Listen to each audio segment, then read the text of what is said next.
Welcome back to Pastor Emilie's Story Hour. We're reading Rilla of Ingleside by L.M. Montgomery. Chapter 17. The Weeks Wear By.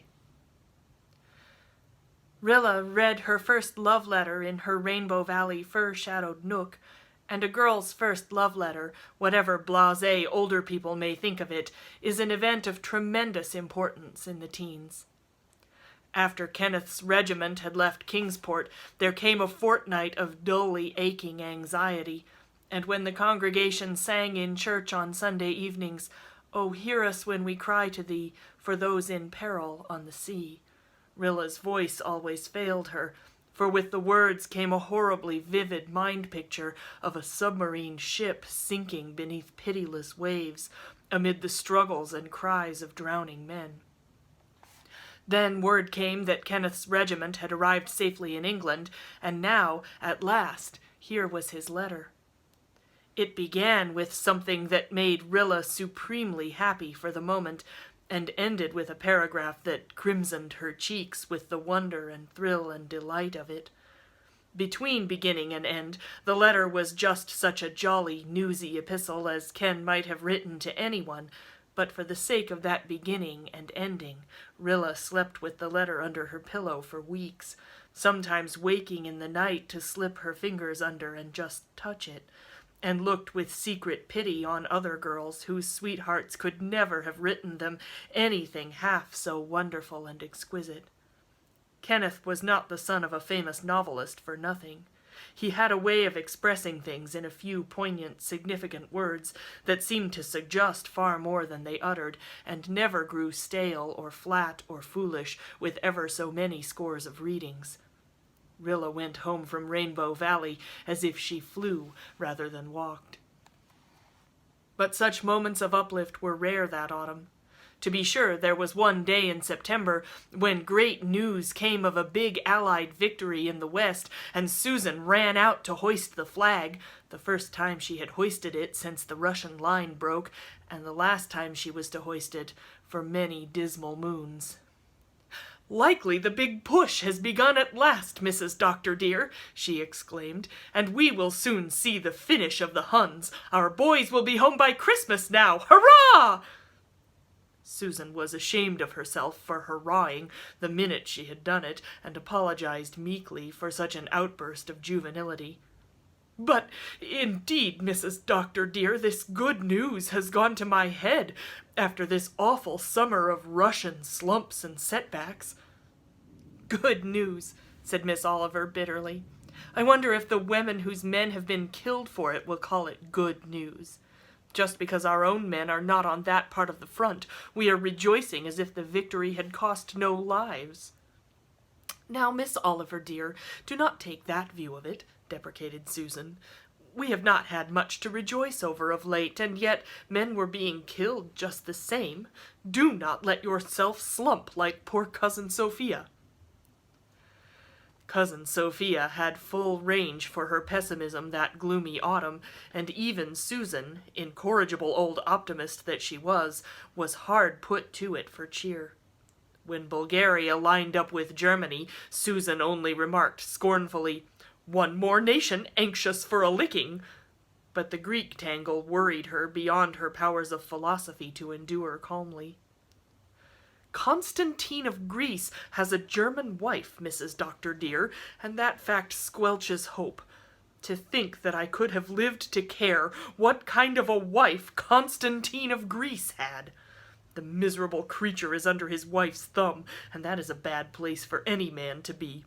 I am an old maid, and an old maid has to be independent or she will be squashed out. But if I had been a married woman, Mrs. Doctor dear, I would have been meek and humble.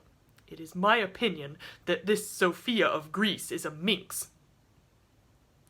Susan was furious when the news came that Venizelos had met with defeat. "I could spank Constantine and skin him alive afterwards, that I could," she exclaimed bitterly. "Oh, Susan, I'm surprised at you," said the doctor, pulling a long face. "Have you no regard for the proprieties? Skin him alive by all means, but omit the spanking." "If he had been well spanked in his younger days, he might have more sense now," retorted Susan.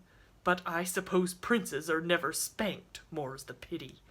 I see that the Allies have sent him an ultimatum. I could tell them that it will take more than ultimatums to skin a snake like Constantine.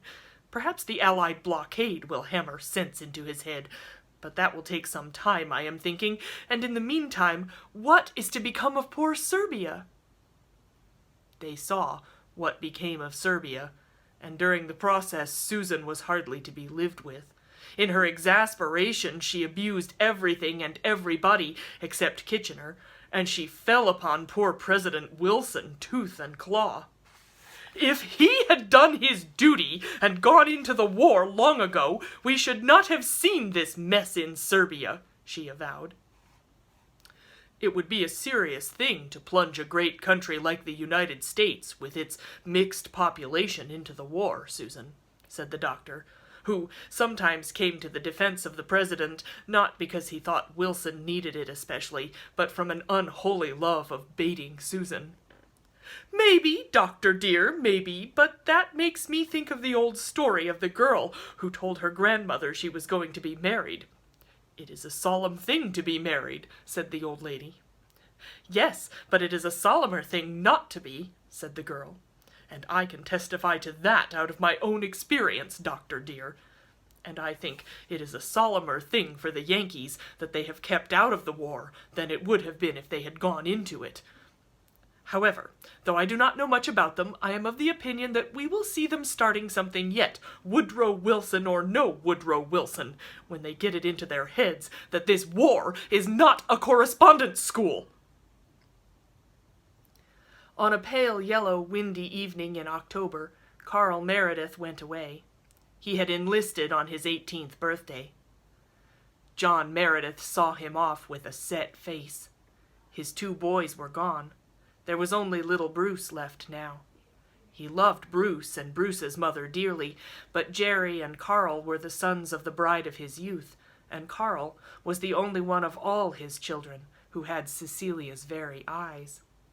As they looked lovingly out at him above Carl's uniform, the pale minister suddenly remembered the day when for the first and last time he had tried to whip Carl. That was the first time he had realized how much Carl's eyes were like Cecilia's. Now he realized it again once more. Would he ever again see his dead wife's eyes looking at him from his son's face? What a bonny, clean, handsome lad he was. Only the other day Carl had been a little scrap of a boy, hunting bugs in Rainbow Valley and taking lizards to bed with him, and scandalizing the Glen by carrying frogs to Sunday school.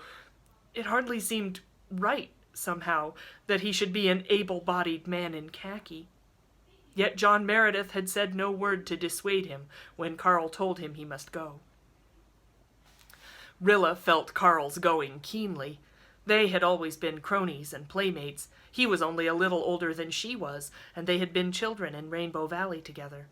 She recalled all their old pranks and escapades as she walked slowly home alone. The full moon peeped through the scudding clouds with sudden floods of weird illumination.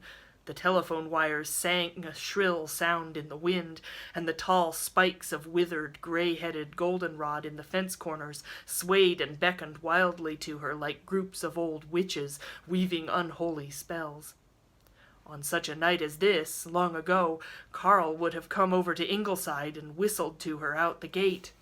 "Let's go on a moon spree, Rilla," he would say, and the 2 of them would scamper off to Rainbow Valley.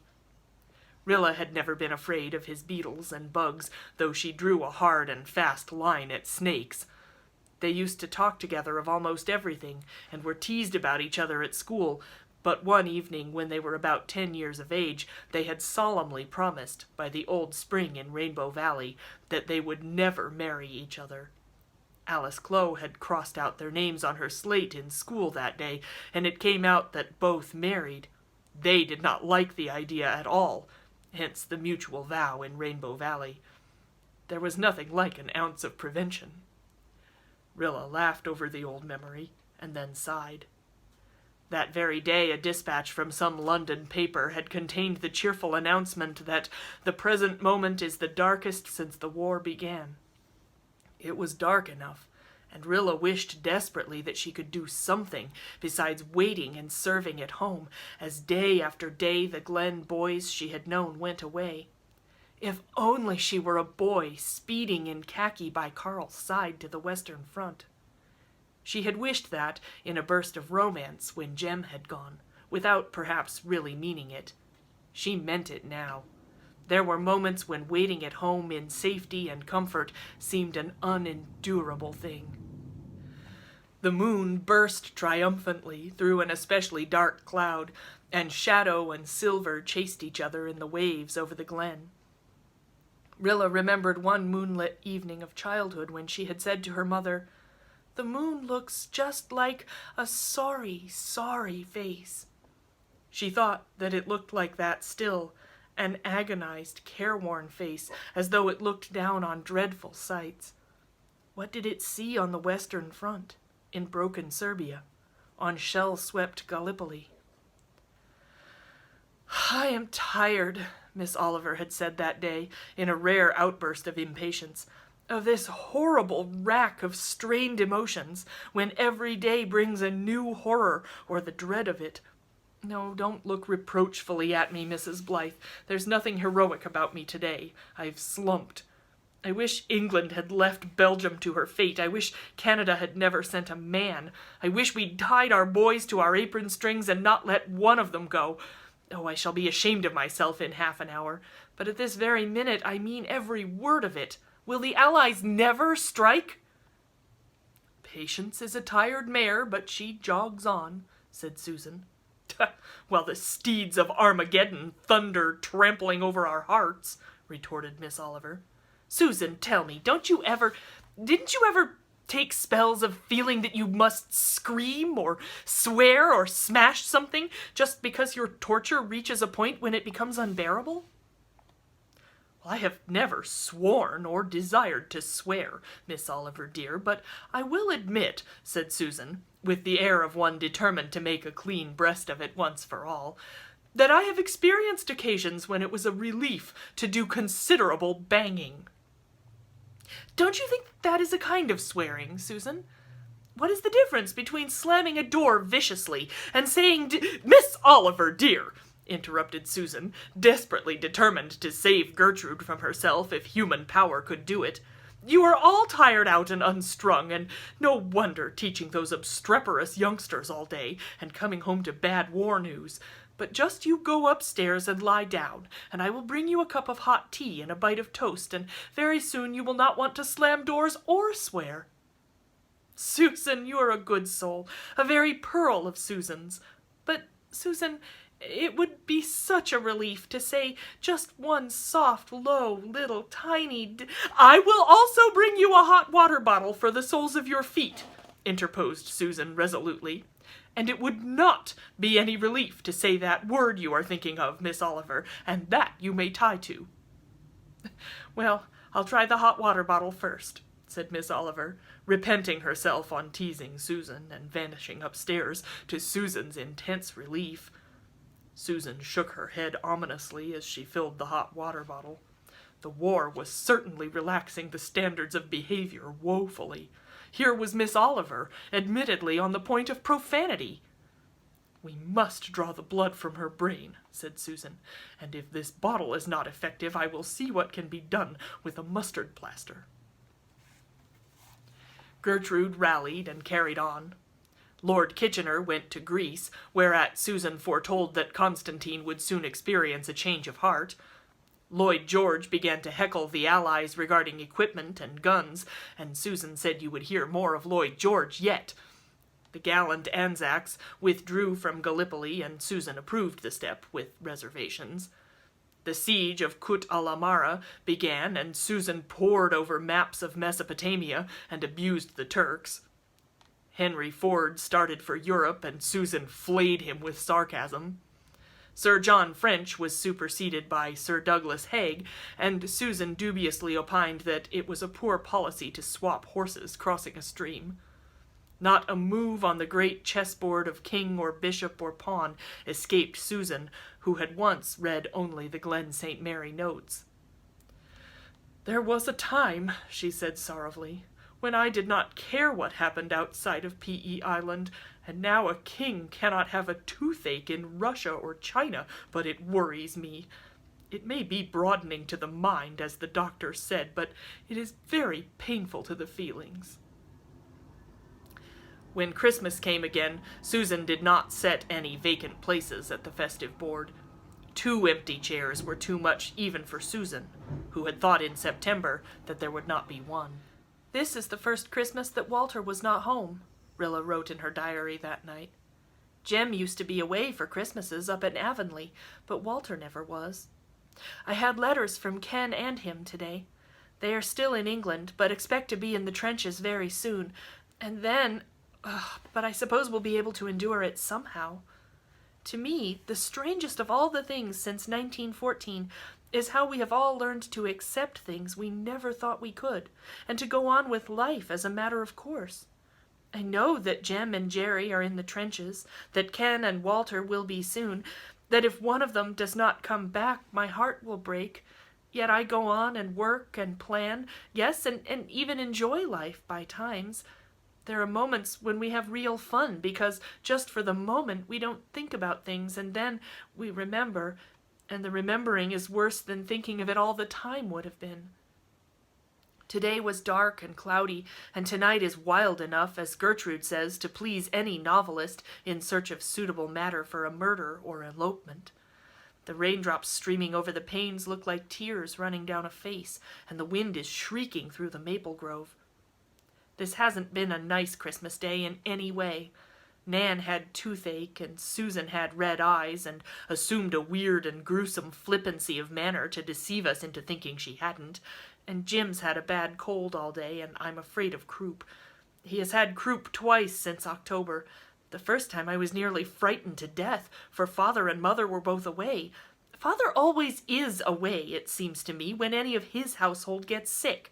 But Susan was cool as a fish and knew just what to do, and by morning Jim's was all right.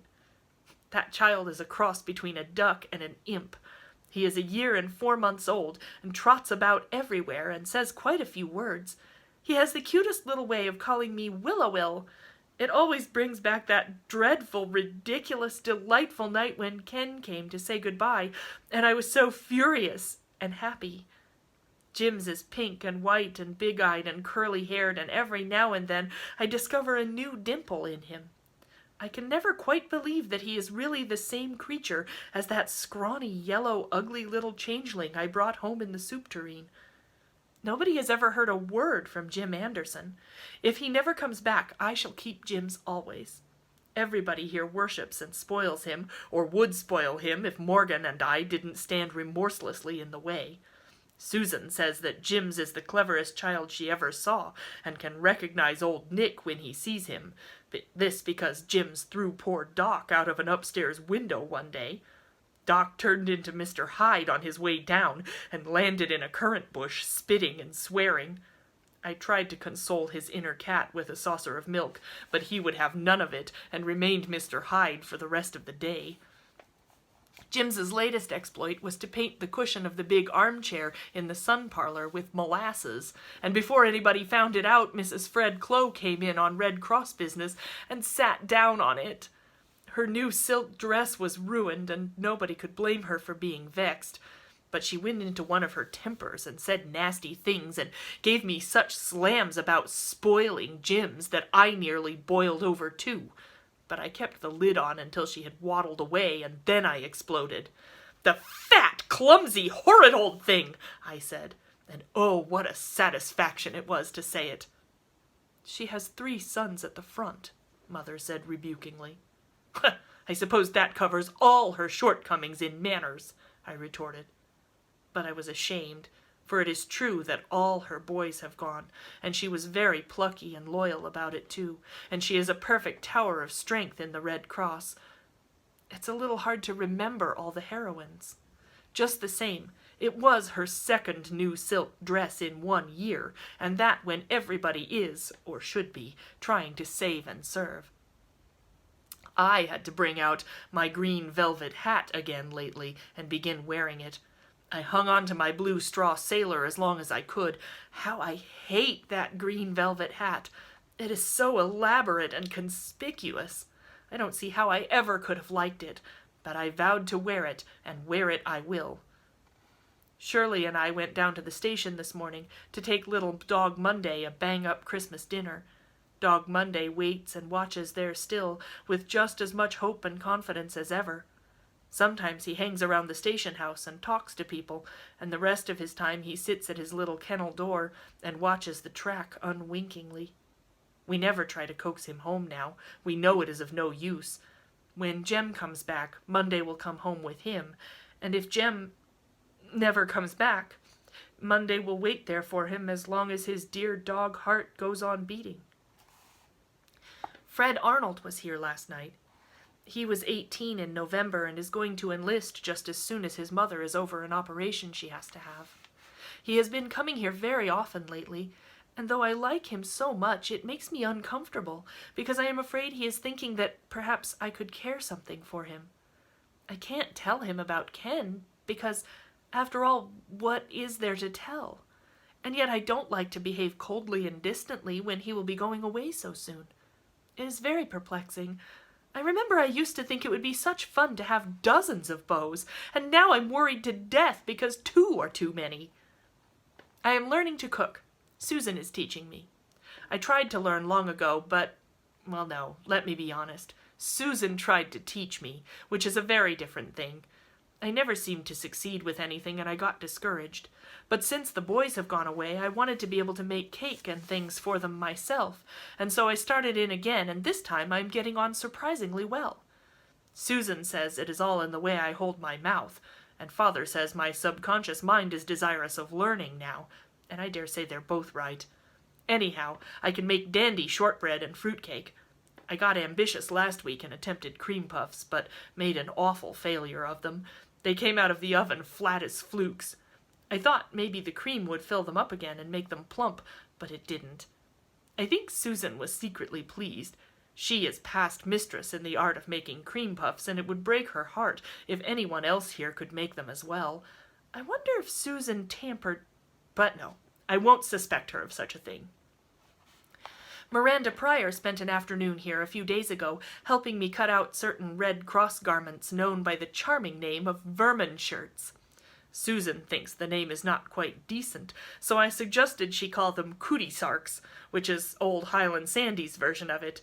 But she shook her head, and I heard her telling Mother later that, in her opinion, cooties and sarks were not proper subjects for young girls to talk about. She was especially horrified when Jem wrote in his last letter to Mother, "Tell Susan I had a fine cootie hunt this morning and caught 53. Susan positively turned pea-green. "Mrs. Doctor, dear," she said, "when I was young, if decent people were so unfortunate as to get those insects, they kept it a secret if possible. I do not want to be narrow-minded, Mrs. Doctor, dear, but I still think it is better not to mention such things." Miranda grew confidential over our vermin shirts and told me all her troubles. She is desperately unhappy. She is engaged to Joe Milgrave, and Joe joined up in October and has been training in Charlottetown ever since. Her father was furious when he joined and forbade Miranda ever to have any dealings or communication with him again. Poor Joe expects to go overseas any day and wants Miranda to marry him before he goes, which shows that there have been communications, in spite of Whiskers on the Moon. Miranda wants to marry him but cannot, and she declares it will break her heart. "Why don't you run away and marry him?" I said. It didn't go against my conscience in the least to give her such advice.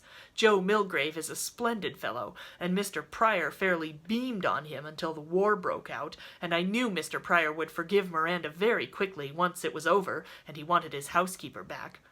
But Miranda shook her silvery head dolefully. "Joe wants me to, but I can't. Mother's last words to me as she lay on her dying bed were, 'Never, never run away, Miranda,' and I promised." Miranda's mother died 2 years ago, and it seems, according to Miranda, that her mother and father actually ran away to be married themselves. To picture Whiskers on the Moon as the hero of an elopement is beyond my power, but such was the case, and Mrs. Pryor, at least, lived to repent it.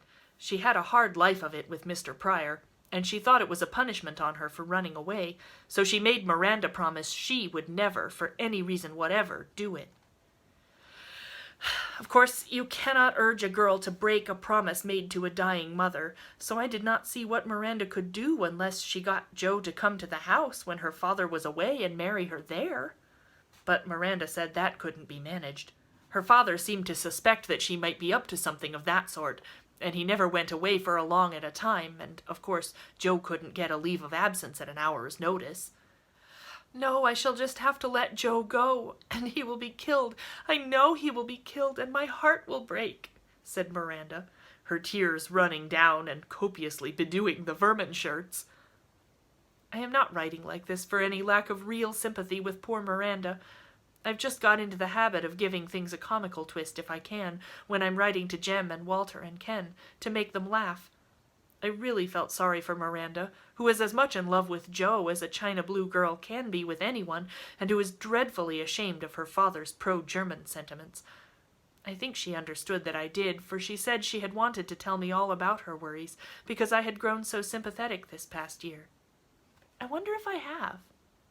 I know I used to be selfish and thoughtless. How selfish and thoughtless I am ashamed to remember now, so I can't be quite so bad as I was. I wish I could help Miranda.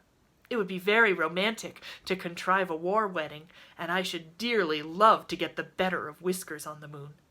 But at present, the oracle has not yet spoken. Come back tomorrow for the next chapter.